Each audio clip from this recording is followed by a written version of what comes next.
When a genre of music is filled to the brim with artists whose talent is limited, someone of immense talent creating a pastiche can, and has, ended up helping to define the genre. Much like violent man-children watching Fight Club, these parodies are often misinterpreted, and the fanbase of the subgenre latch on to the detractor, unaware that they were actually having their favourite music slammed. This is hardly surprising. A talented person making a half-assed effort can often turn out better than a talentless person trying their best.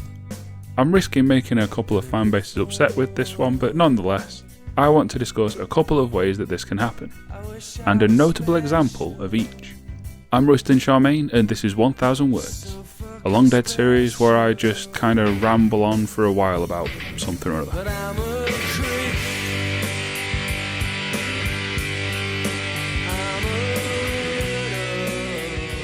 Now boys, don't get into any trouble while Mommy and Daddy are gone. And don't make a mess. With a full title of open parentheses, you gotta, close parentheses, fight for your right, open parentheses, to party, exclamation mark, close parentheses, you would have thought that it was pretty obviously a pastiche of the party rock. Not you. Genre infecting the alt-rock scene in the mid to late 80s. But apparently not. Speaking about the song in 1987, a year after its release, Beastie Boy Mike D said, "We wrote it in about 5 minutes.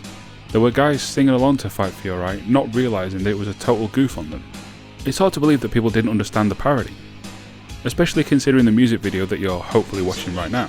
It plays like a B-movie, intentionally amateur looking, mocking the childish humour and wish fulfillment nerd bait that the brainless rock of the era was peddling. They're clearly sending up music videos like Twisted Sister's I Wanna Rock, which came out a couple of years earlier, depicting an evil school teacher chewing the scenery and getting his comeuppance for stopping the cool kids from rocking out. It's the lamest of lame. And even outside the music video, it's pretty clearly a mockery of the format.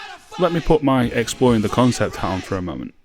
You wake up late for school, man, you don't want to go. Here the protagonist is expressing his intense desire not to learn. He doesn't want to advance beyond where he is. He wants to stay in the heaven of childhood forever. This is a commentary on adolescence and puberty and how we desperately want to stay young forever. Man, living at home is such a drag. Living under the thumb of parental supervision is tough. Our protagonist laments the fact that he doesn't have the individual freedom to make his own decisions, to live his own life. You get the point. The lyrics are vapid and empty and say absolutely nothing beyond being a kid sucks. A young simple plan, take notes. Somehow the parody went over everybody's head, and continues to do so to this day for a lot of people. The song is still played unironically on dad rock stations beside We're Not Gonna Take It, but here's the thing, it's really good. It's basic and says nothing by design, but Beastie Boys created in 5 minutes what countless bands failed to, a frat rock song that's actually fun to listen to.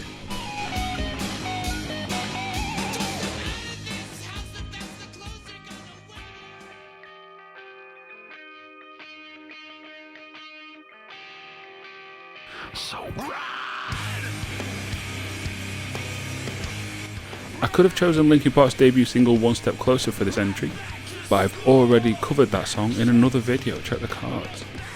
So I've gone with the band that started this channel, my favourite band of all time, the band that I will not shut up about, Deftones. Their most successful album and most fans' favourite, 2000's White Pony, was released in the summer of that year, with features from Maynard James Keenan of Tool, as well as Scott Weiland of Stone Temple Pilots. Coming off the back of a successful second album and a hot lead single in Change, White Pony was already set to be a huge success. Curiously though, the album was reissued just a few months after its initial release, with a new opening track, a song that would also be released as a single. Back to School (parentheses Mini Maggot) was a reworking of the closing track from the album, Pink Maggot. Despite having a lot of the same vocals and instrumentals as the original song, both versions were included on the re-release and bookended the album. This new version, curiously, contained a rap rock feel that didn't really fit with Deftones' established style and sound. It's almost as if a record exec saw the success of Limp Bizkit and decided they needed some of that. Lead vocalist Chino Moreno told German magazine Visions, "Back to School was a mistake. A calculated song that had been built up with only one aim in mind. It should be a single. Back to School was released because I was an idiot. I wanted to prove something to them. Months later, after White Pony was released, they wanted us to do a new version of Pink Maggot. They said we lost our heaviness and there were no more singles on the album. First, I wanted to stick this idea up my ass, but then I thought, I'm going to show those fuckers how easy it is to create a hit single.